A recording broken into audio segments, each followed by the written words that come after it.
আমাদের ফিল্টারটা এই ধরনের যে কলগুলো থাকে যে বাসাতে, তখন যেভাবে এটা লাগাতে হবে, আমাদের এখানে বিভিন্ন রকমের অ্যাডাপ্টার দেওয়া আছে। তো এই কলের মুখের প্যাচটা হলো ভিতরে, সেই জন্য আমাদের এটারও প্যাচ হলো বাইরে, এটা ভিতরের অংশে লাগবে। তো লাগানোর সিস্টেমটা হচ্ছে, আমি ফিল্টারের এই অংশটুকু ফার্স্টে খুলব।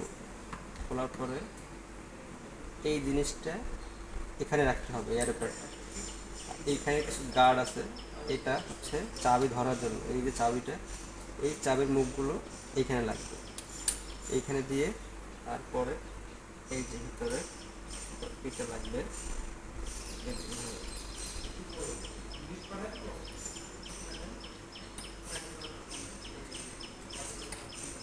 এইভাবে ঘুরালে আপনার এই জিনিসটা সুন্দর করে লেগে যাবে।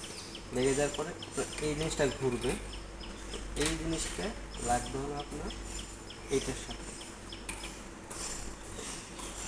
এবার ধরে এইটা লাগিয়ে দেবে। এই জিনিসটা লাগানো, এইগুলো লেগে যাবে, এটা খুলবে না।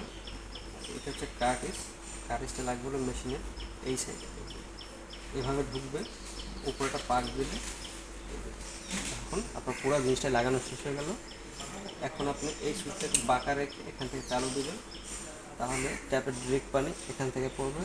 আর যখন এই ফোঁটাটা লেভেলে রাখবেন, তখন এটা থেকে খাবার পানি পড়বে। এটাই হলো লাগানোর পদ্ধতি।